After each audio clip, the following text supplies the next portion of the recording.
Bonjour à tous. Pour cet atelier, donc, enrichir la relation client en magasin grâce au digital, donc, nous avons le plaisir d'accueillir Renaud Montin de l'enseigne ERAM, directeur marketing et digital. Donc, entreprise familiale depuis 90 ans, leader de la chaussure en centre-ville. Et puis, nous avons comme expert Jérôme Lucas, donc directeur d'agence Niji de Nantes, qui est donc spécialiste en e-commerce et qui accompagne également les entreprises dans leur transformation numérique. Donc pour cet atelier, nous allons avoir 30 minutes sur lesquelles nous allons pouvoir échanger et débattre. Et puis ensuite, vous aurez donc, si vous avez des questions, 15 minutes pour les poser. Bonjour à tous, moi c'est Renaud. Bonjour Jérôme. Alors,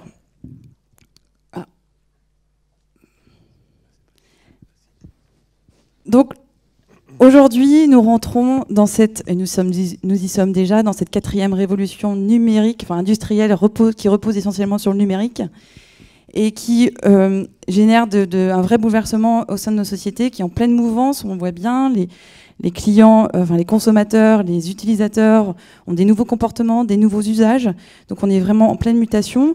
Ça se traduit aussi par 3-4 grandes tendances au niveau économie, où on développe aujourd'hui l'économie d'usage et de services. On le voit bien avec Uber et Airbnb.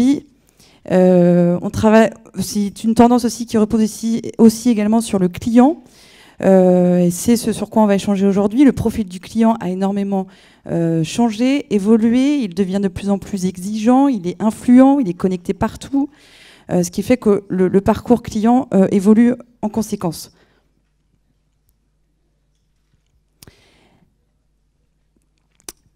C'est pourquoi les entreprises, face à ça, doivent forcément imaginer de nouveaux parcours clients, parce que le client est sur des micro-moments, on n'y rentre plus dans ce schéma linéaire. Et j'aimerais, aujourd'hui, ma première question se tourne vers Renaud.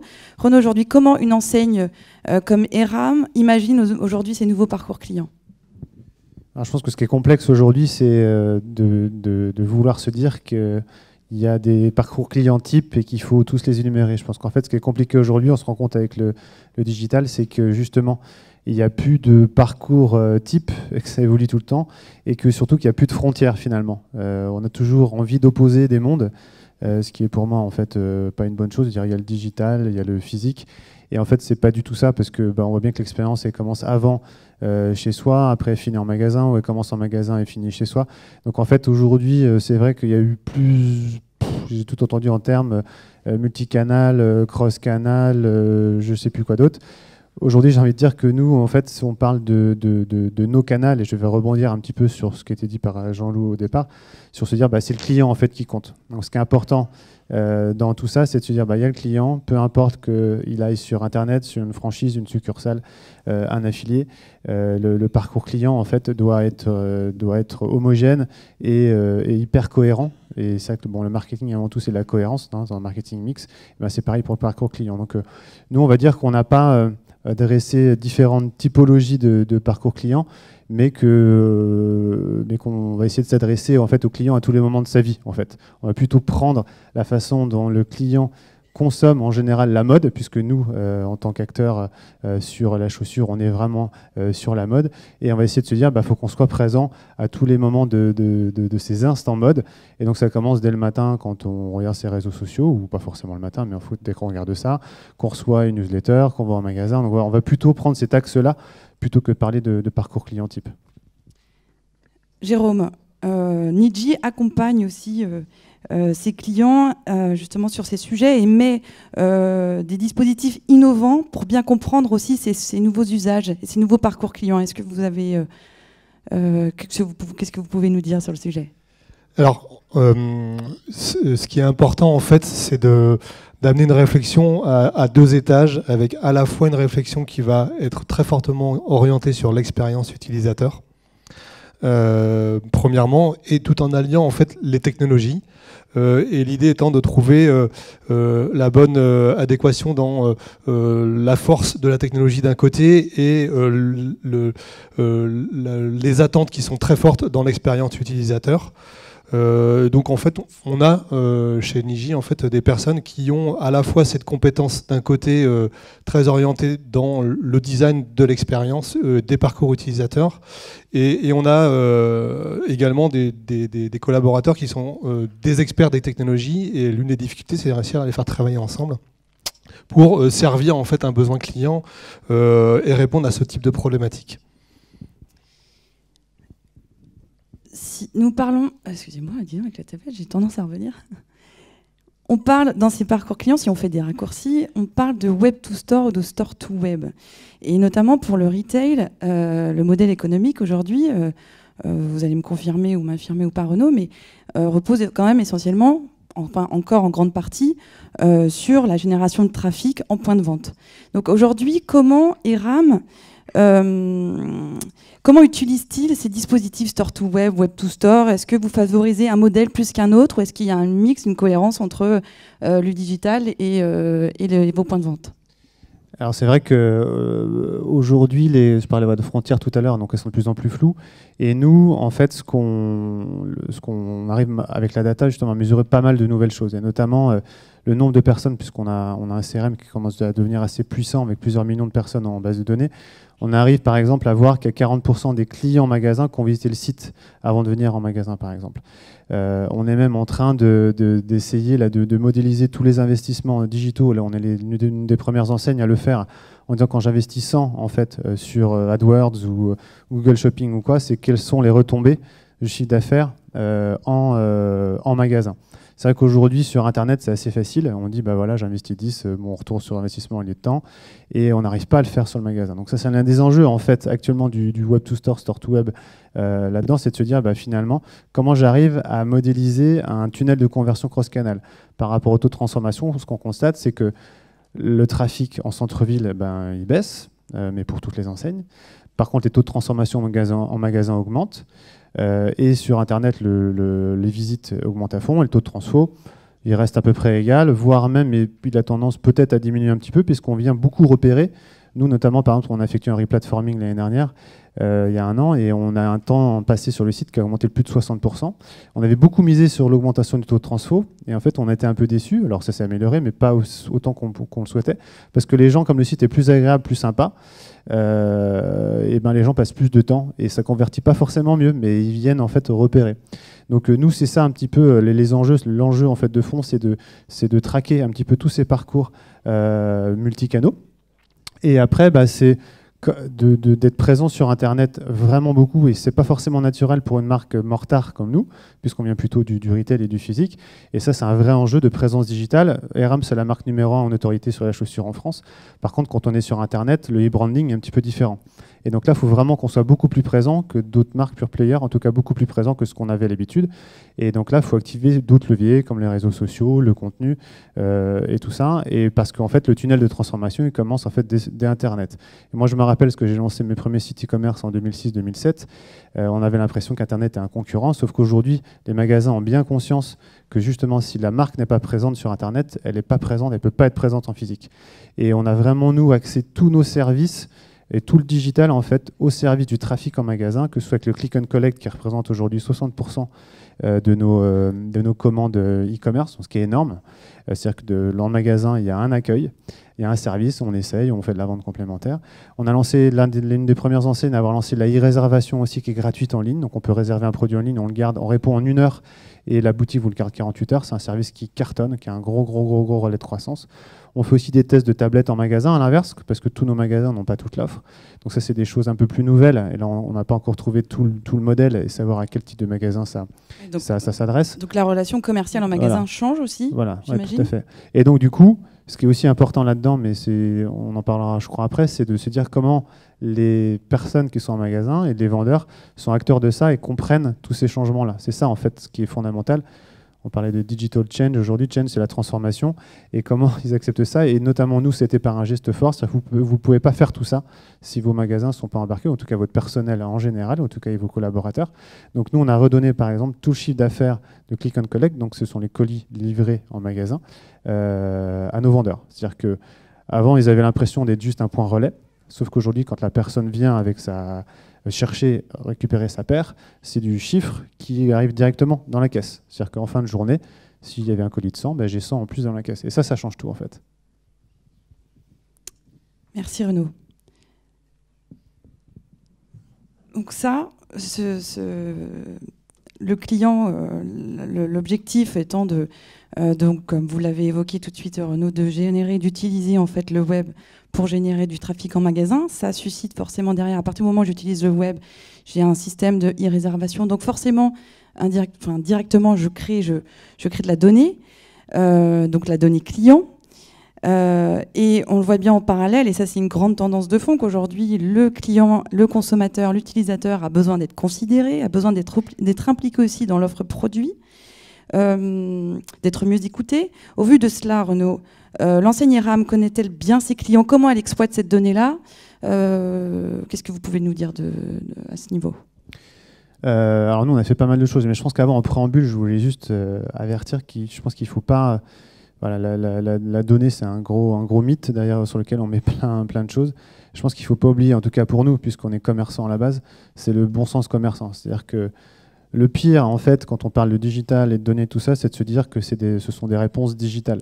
Non, pas nécessairement. Mieux connaître son client, si c'est pour arriver en magasin, comme certaines enseignes que je ne citerai pas, et qu'en fait, avant de vous dire bonjour, on vous demande juste votre nom, et qu'on regarde sa tablette, c'est 15 fois pire. Donc je pense qu'il faut vraiment, pour nous en tout cas, garder ça en tête.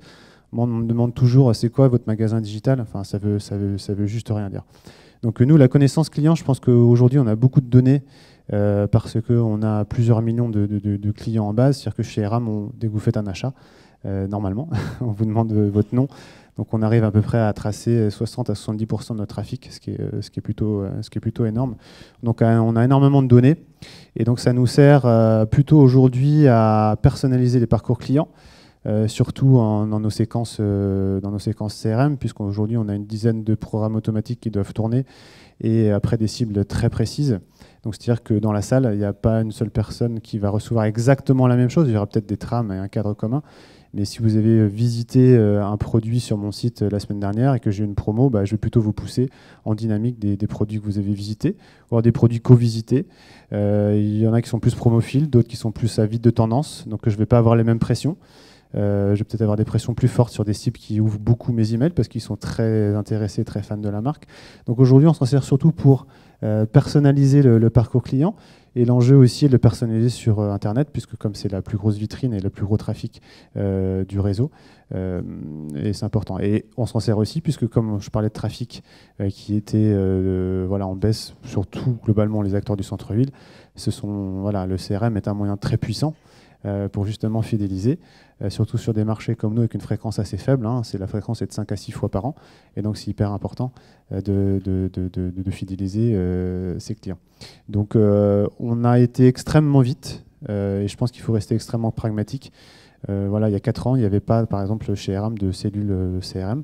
On a monté quelque chose de manière assez rapide et pragmatique, efficace, et aujourd'hui ça marche extrêmement bien, donc avec tout un programme relationnel ERAM et moi, qui va vous accompagner finalement dans tout votre stade et cycle de vie client.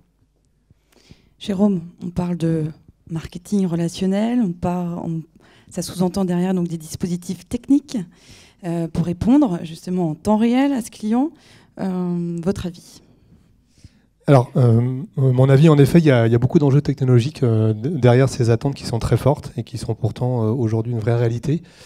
Avant de proposer déjà une offre personnalisée, le premier des éléments, ce que vient de dire à l'instant Renaud, c'est pas si bien que ça, c'est facile à dire, c'est pas si facile que ça à mettre en place, c'est récolter les données à propos du client. Récolter les données sur un client qui est connu, alors on parle de CRM, très bien, il a saisi sa carte, son numéro de carte de fidélité, on est capable probablement d'historiser, on va dire... On n'a pas de carte CRM. Alors bon, ou alors avec son nom. On est capable de reconstituer l'historique de ses achats, mais l'une des difficultés, ça va être sur ce même client de réconcilier ce qu'il a fait avant sans potentiellement s'être authentifié sur le site internet et être venu sur le site et qu'est-ce qu'il a regardé comme offre sur mon site pour savoir pourquoi il a acheté derrière et d'ailleurs pourquoi il est venu sur mon site aussi. D'ailleurs ça peut être intéressant de pourquoi il est venu sur mon site et d'où il vient, Pourquoi qu'est-ce qu'il a fait venir sur mon site avant d'être un client? Et du coup, en fait, les technologies aujourd'hui, elles sont très challengées pour comprendre, en fait, reconstituer tout ce parcours amont du client pour bien comprendre, pour comprendre pourquoi il est venu, d'où il est venu, et finalement qu'est-ce qui a fait qu'il a acheté chez moi, qu'il a acheté sur le site internet d'ailleurs ou en magasin quelque part presque, peu importe. Ça c'est un des premiers éléments. Autre élément d'un point de vue technologique, c'est que finalement le parcours il s'arrête pas au moment de l'achat. Ça continue après. Tout à l'heure, Jean-Loup a dit quelque chose qui m'a beaucoup plu. En effet, la fidélisation du client, c'est ce qui est beaucoup plus important que finalement la transformation du client. Et du coup, comment j'exploite cette donnée-là, technologiquement parlant, pour pouvoir quelque part fidéliser ce client-là. Pour autant, ce client-là, il va revenir demain. Il va revenir sur mon site et ne va pas s'authentifier nécessairement sur mon site. Et finalement, je ne sais pas que c'est un client. Et la technologie, elle va être challengée pour dire je sais reconnaître que c'est un client, en fait, je le connais. Et du coup, je vais peut-être pas payer justement un achat de mots-clés sur Google, parce que je le connais, et du coup, je serai allé chercher avant qu'ils viennent consommer un achat de mots-clés. Donc la technologie, elle est assez challengée. Et ce qui va être intéressant dans tout ça, c'est qu'on va même pouvoir faire des économies d'achat de mots-clés, par exemple, parce que par simplicité, on va facilement aller sur Google AdWords pour aller acheter des mots-clés pour faire venir un client, mais finalement, ce client, je le connais déjà depuis 10 ans, en fait, en réalité. Ce qui est dommage de le racheter à chaque fois. Donc la technologie, elle va être intéressante pour ça, ce qui va permettre de pouvoir réattribuer du budget, marketing notamment, à des campagnes beaucoup plus ciblées pour pouvoir fidéliser ses clients. Ça, c'est un élément très fort, c'est la réconciliation des données qui sont des données explicites de la part du client, mais aussi des données implicites du client qui sont au travers de son cookie, de son empreinte numérique, que ce soit sur smartphone ou que ce soit sur les écrans web.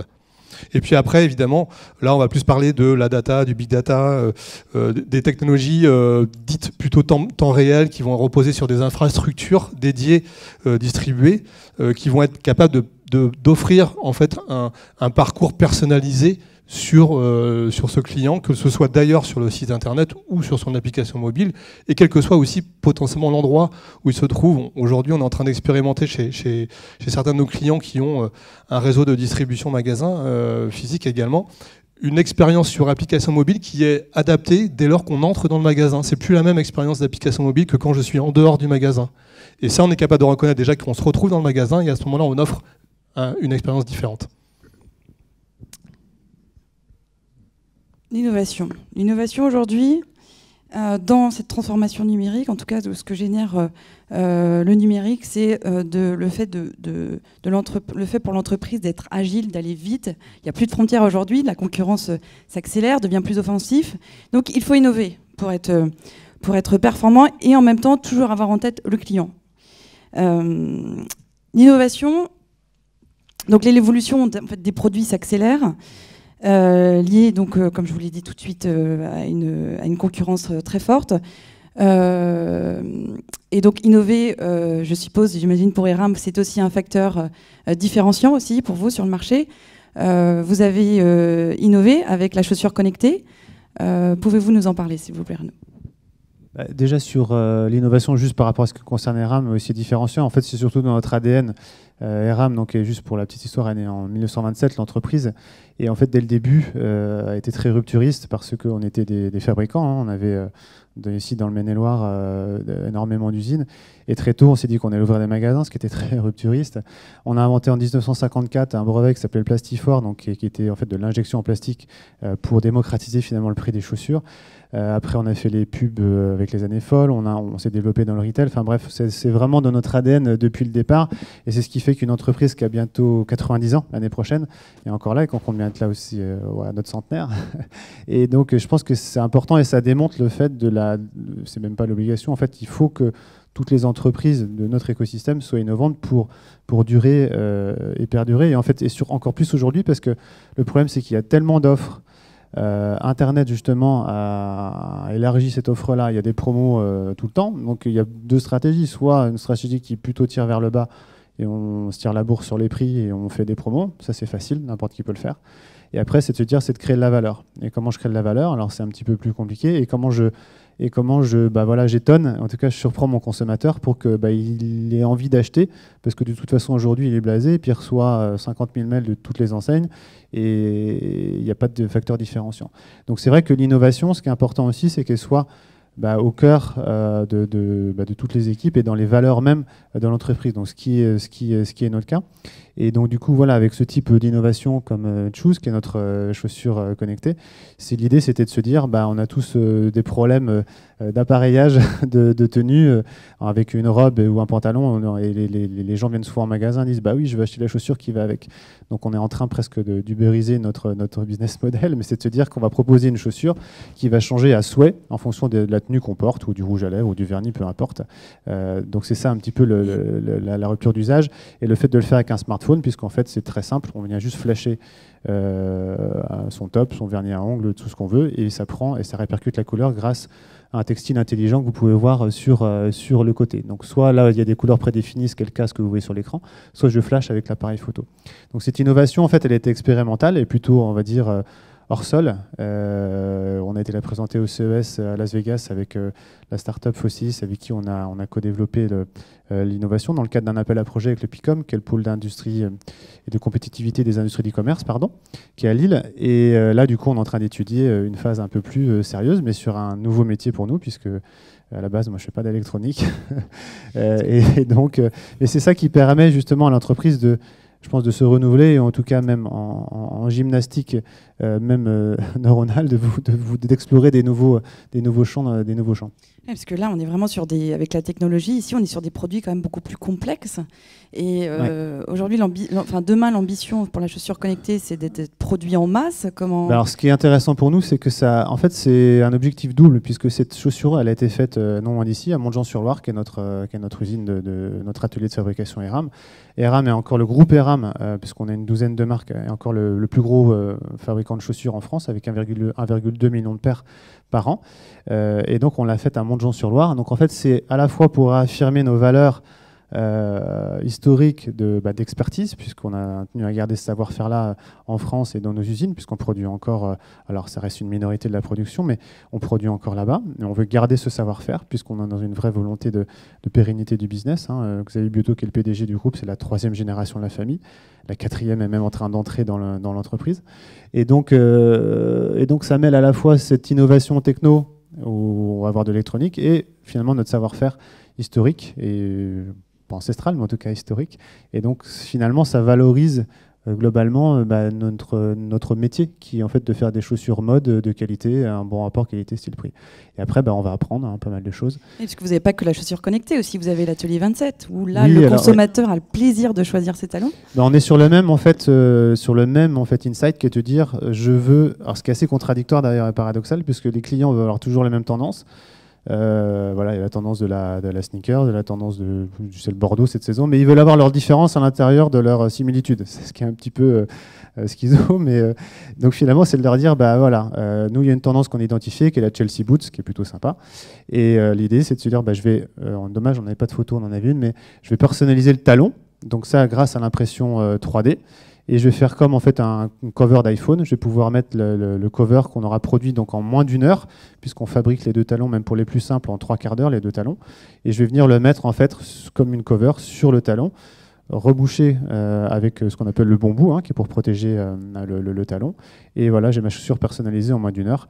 Et donc ça, ce sont des nouveaux usages. C'est de se dire, surtout en chaussures, puisque il y a une notion de 3 dimensions, contrairement au textile, parce que moi je viens du textile à la base, qui est plus complexe, et de dire il y a déjà une structure qui est faite, les Chelsea Boots, a priori, elles sont toutes à peu près la même forme.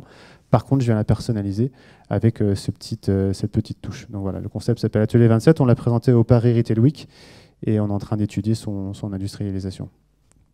Vous pourrez trouver des informations, vu que je n'ai pas de photo du coup, sur le blog ERAM. Donc on parle d'expérimentation perpétuelle.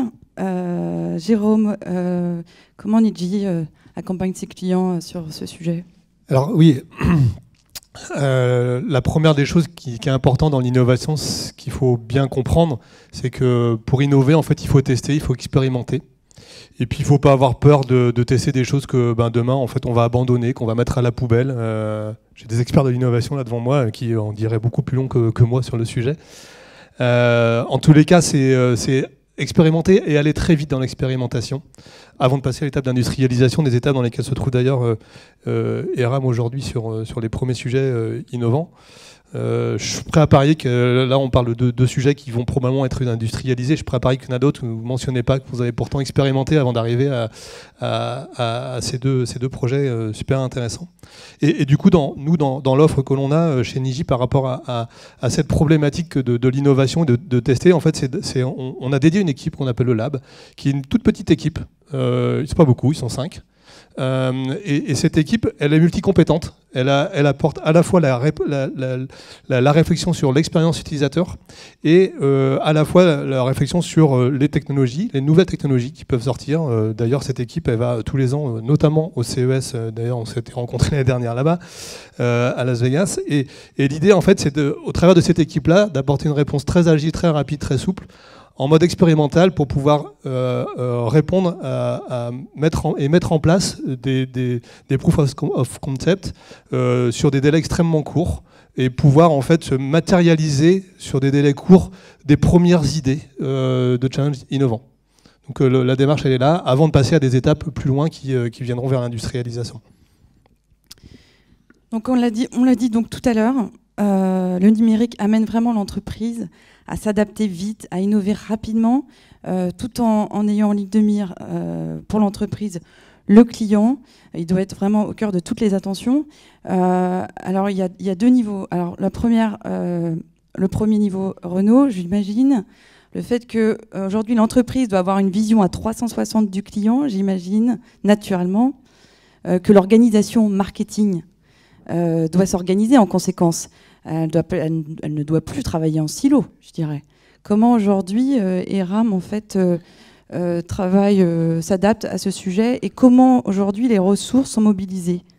Alors, je pense que c'est pas une histoire de marketing en fait, cette histoire. C'est une histoire effectivement d'hommes et surtout ça va être porté par le comité de direction à la base. C'est-à-dire que nous, en tout cas, en ce qui nous concerne, on a fait un plan de transformation. Alors dite digitale, mais qui en fait n'est pas ça en fait. C'est de se dire c'est comment le digital va changer tous nos métiers. C'est de se dire qu'est-ce que ça change moi aujourd'hui dans la logistique, dans le produit, dans l'IT, enfin voilà, dans tous les domaines, dans les RH, dans les compétences, etc.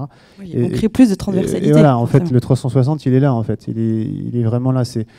Je rebondis sur Digital Change, c'est la transformation en général de l'entreprise. Donc en fait, si vous ne portez pas un projet et que vous impliquez pas les gens au départ, c'est-à-dire que nous, en fait, on a été voir toutes les typologies de personnes dans l'entreprise pour parler de leur métier, savoir du coup, avec la montée en puissance du web en général, qu'est-ce que ça changeait, quels étaient les freins aussi dans les magasins. Donc on a vu des responsables de magasins.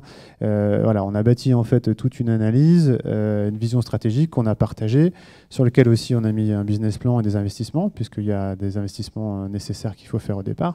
Et on s'est mis en action en fait. Donc je pense qu'il faut que ce soit un élan, c'est un élan au départ d'un comité de direction et d'un dirigeant d'entreprise qui a envie de changer les choses et de s'adapter, puisque c'est vrai que tout va... Alors ce qui est compliqué pour les équipes, c'est que tout va très très vite. On est amené aussi à changer les plans du jour au lendemain. Le monde digital ou numérique évolue tous les jours et tous les jours on apprend quelque chose. Donc c'est à la fois ce qui est passionnant, mais ce qui peut être aussi difficile. Donc en fait, ce qui est important surtout, c'est de donner du sens à tout ça. Et si on donne du sens et qu'on use de beaucoup de pédagogie, ça se passe tout seul. Et les gens sont très fiers de changer. En fait, la base, c'est la culture du changement. En fait, hein. Et c'est strictement que ça. Donc, c'est aussi des nouvelles compétences, des nouvelles façons de faire. Mais c'est que ça, en fait. Et après, tout le reste, ça déroule. Mais si on n'a pas expliqué tout ça et qu'on ne s'est pas donné de vision sur ce sujet-là, c'est sûr que ça ne pourra pas marcher. Donc, l'enseignement qu'on peut tirer de ça, c'est qu'aujourd'hui, la transformation numérique, d'ailleurs, je trouve qu'on l'a trop longtemps associé à cela, n'est pas qu'un changement technologique, mais vraiment un changement organisationnel et culturel. Ouais. Et nous, d'ailleurs, la première chose, c'est qu'en magasin, la première réponse, ça a été pas du tout du digital. Au contraire, c'était ce que je vous dis tout à l'heure, c'est redonner le chiffre digital au magasin. C'est se redire que justement, vu que le trafic, les gens vont déjà s'inspirer sur Internet, il faut être encore meilleur en accueil, encore meilleur en service client, encore meilleur dans nos concepts. Et c'est pas du tout de réponse digitale. En fait, je pense que le digital, c'est juste un moyen de mieux faire son métier de base et de le faire plus vite. Mais enfin, nous, notre métier de base, c'est d'avoir des magasins sympas et des vendeurs sympas, avec un bon service et des beaux produits, quoi. Et après, le digital va me permettre de combler une rupture de stock, d'aller plus vite sur un service parce qu'il y a une livraison, je sais pas quoi. Mais c'est tout, en fait. C'est rien de plus que ça. Donc, faut pas, en fait, trop conceptualiser la data, le digital. Enfin, tout ça, c'est... Merci à vous deux. Mesdames, messieurs, il est 15 heures. Je vous invite à poser vos questions si vous en avez, j'imagine. Y a-t-il des questions? N'ayez pas peur. C'est un sujet vaste pourtant, ça suscite plein de questions.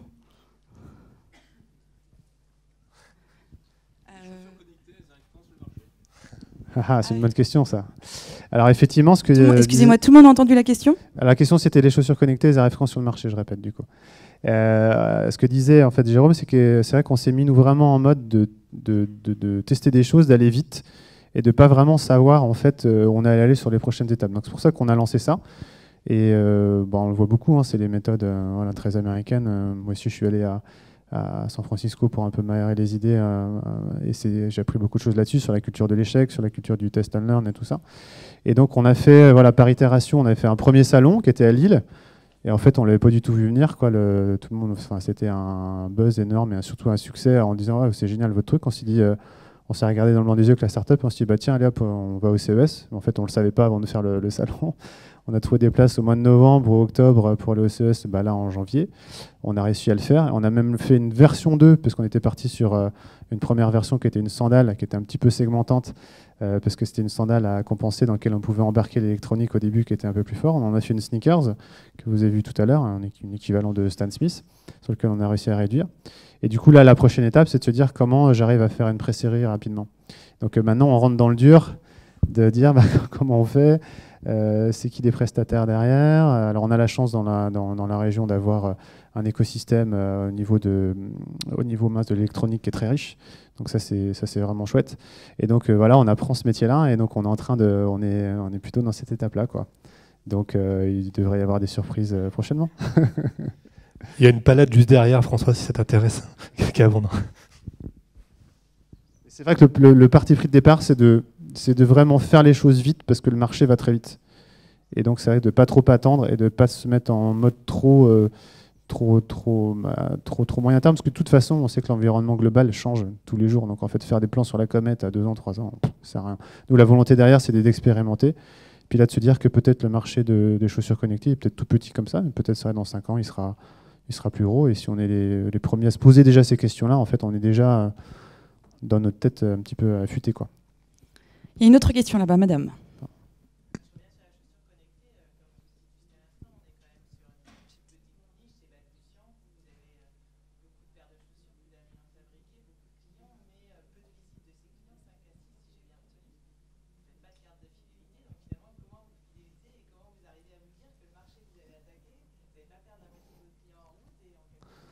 Alors, il y a plusieurs questions. Du coup, la question était sur dire, c'est que vous jugez, de ce que je comprends, le marché un peu niche sur l'objet connecté. Alors, je vais répondre à cette question-là en premier. Oui, il est très niche aujourd'hui. Maintenant, on ne sait pas comment il sera demain. Quand on voit les grandes tendances de fond sur les objets connectés, quand même, on voit que c'est des marchés qui prennent de plus en plus de poids. Moi, j'ai pu le constater aussi au CES, parce que j'y étais, du coup, au mois de janvier. Donc, les zones consacrées à ça ont énormément augmenté. Donc, je pense qu'à terme, quand même, ça sera des gros marchés. Maintenant, est-ce que sur la chaussure, ça sera un gros marché? Honnêtement, je n'ai pas la réponse.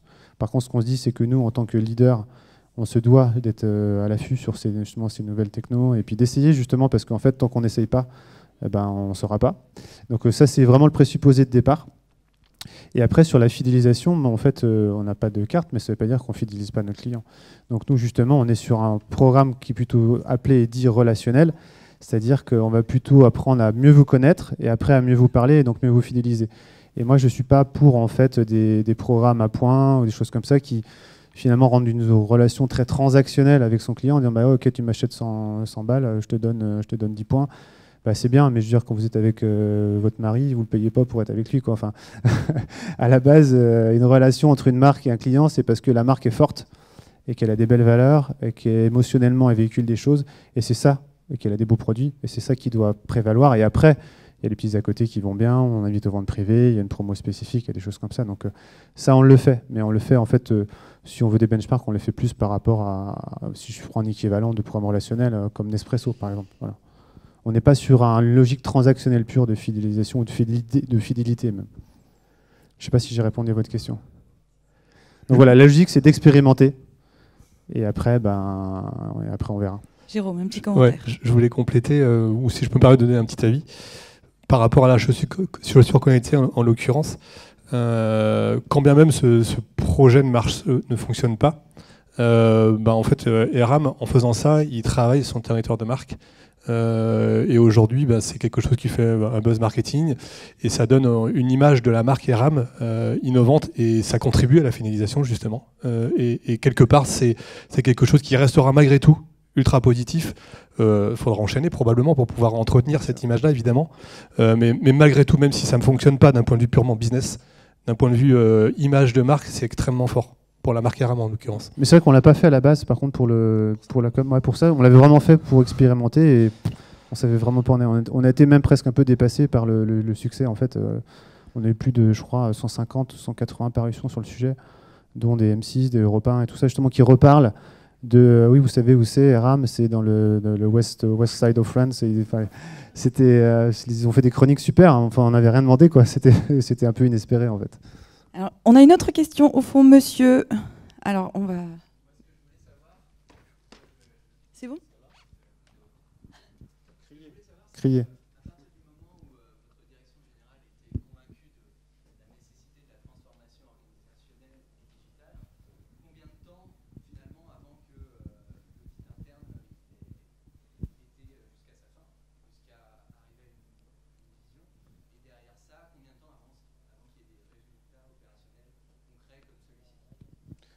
C'était très rapide. Hein. On parlait en l'espace de quelques mois, en fait, même pas quelques semaines, en fait. C'est-à-dire que c'était des cycles très très courts, justement, parce qu'aujourd'hui, il faut être pragmatique, il faut avancer. Et tout le temps que vous perdez à mettre en place les choses, à partir du moment, en fait, où tout le monde est convaincu, ça va vite. Donc après, c'est le rôle du directeur de projet, en l'occurrence moi-même, de faire avancer les choses. Mais ça a été très rapide. Et après, il suffit juste de mettre une organisation en face et de dire qui est responsable de quoi et d'organiser tout ça avec des comités projets hebdo, des comités de pilotage plutôt mensuels. Et après, c'est juste de la gestion de projet classique en fait. Donc non, c'était très rapide. Et très simple finalement. Mais c'est pas insurmontable en fait. Non.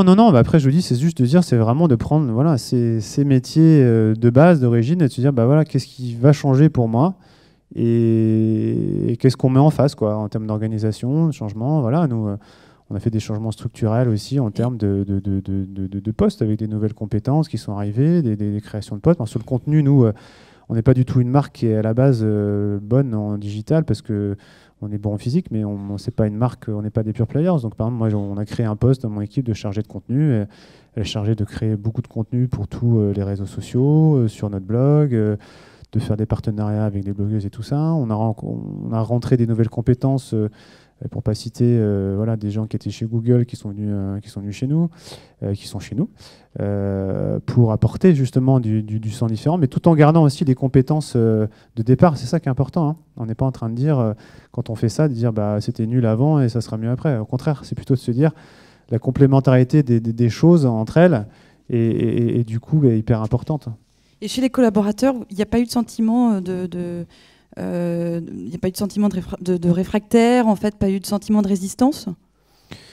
Il y en a toujours un petit peu à un moment donné, notamment quand on change un petit peu les organisations. Mais à partir du moment, en fait, on donne du sens, on l'explique, et puis que les personnes, en fait, ont participé à ça, puisque les personnes ont donné leur avis, les personnes sont exprimées sur les besoins qu'elles avaient aussi, leurs attentes. Ça se passe relativement bien. Après, comme dans toute vie d'entreprise et de projet, il y a des moments qui sont un peu plus durs que d'autres, mais à partir du moment où c'est pas un truc qui tombe comme ça, qui a parachuté et que justement tout le monde a été impliqué au départ, c'est ça qui est important, je pense en fait. Hein. Ça fonctionne. D'accord. Il y avait une autre question, là, madame.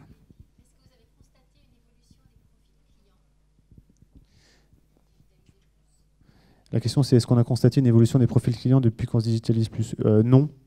Parce que les clients restent des clients en fait. Et du coup, c'est pas eux, en fait, pour eux, c'est transparent. C'est un peu le sens des choses, c'est-à-dire que tout ce qu'on fait nous pour nous, c'est un changement, en fait, en tant qu'interne entreprise, mais pour les clients, ils vivent leur vie de client, en fait. Donc, ils se posent même pas toutes ces questions-là. La révolution digitale, le machin, ils savent même pas ce que c'est, quoi. Ils évoluent avec leur temps, et voilà. Nous, en plus, Eram, on a 300 magasins, donc on est assez représentatif de la population française. Donc, j'ai envie de dire que l'évolution client, elle n'a pas été majeure, mais parce qu'on est aussi, voilà, on a une certaine masse de magasins qui est assez forte. Après, l'évolution, elle a été plus forte finalement en physique. Quand on a refait le concept depuis 2012. Alors pas partout, puisqu'on a 300 magasins, mais voilà, on a d'ailleurs gagné l'enseigne d'or sur notre nouveau concept. On a plutôt fait ça dans des magasins. Je pense à Paris République. On avait un magasin qui était très vieillissant. On a tout changé, on a mis des trucs toute hauteur, la place a changé en même temps, on a renouvelé notre clientèle. Là, oui, mais là, c'est vraiment physique. Enfin, c'est parce que c'est le point de vente, c'est parce que c'est l'emplacement. Mais après, sur toutes les actions digitales, c'est plutôt nous qui allons vers le client, qui nous réadaptons à eux. Donc, il y a pas... Voilà. Ce qui a changé, par contre, c'est plutôt nos cibles de recrutement. Et là, on le voit très clairement, plus sur, par exemple, les réseaux sociaux. On a nos communautés qui grandissent, qui sont plus engagées, avec des gens peut-être qu'on n'arrivait pas à voir avant parce qu'ils ne voyaient pas tout ça, en fait. Et le digital permet ça. Donc il y a une évolution peut-être dans ce sens-là pour répondre à votre question. Après, sur la structure globale des clients, pas nécessairement. Mais aujourd'hui, on attire beaucoup plus de fashion addicts, de gens qui, on voit bien que tous les hashtags, qui se font hashtag Zara, hashtag H&M, enfin qui sont vraiment Azos, qui sont dans cette cible-là et c'est très important pour nous. Monsieur, autre question.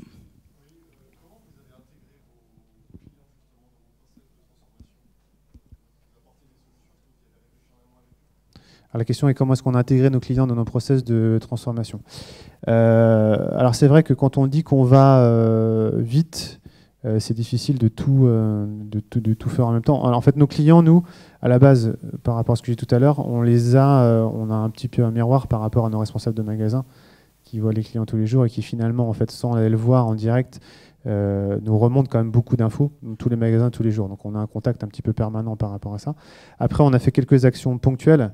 Mais on n'a pas non plus des budgets d'études marketing très forts, honnêtement. Donc, je les concentre plutôt sur d'autres choses. Mais on a fait, par exemple, sur notre programme relationnel Eram et moi, on a vu des groupes de clients dans notre base de données pour leur demander s'ils étaient contentes de ce qu'elles recevaient, ce qu'elles ne recevaient pas. L'autre fois, justement, on a investigué le territoire de ce qu'était une marque responsable pour voir un petit peu les attentes. On a envoyé un petit questionnaire à notre base. Voilà, on fait des petites choses comme ça.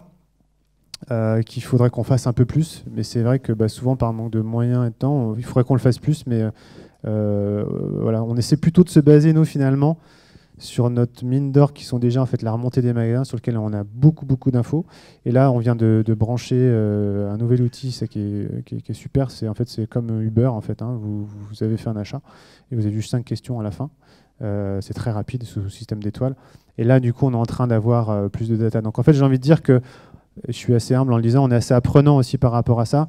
Alors moi, je viens en plus, j'ai commencé mon premier métier dans les études marketing, donc je sais de quoi je parle. Et du coup, je pense que ce métier-là est un peu mort et un peu fini. En fait, c'est se dire, c'est comment en live, puisqu'on vit tout en live en ce moment, j'arrive à agréger la donnée. Donc en fait, nous, ça vient surtout en permanence par la remontée des magasins.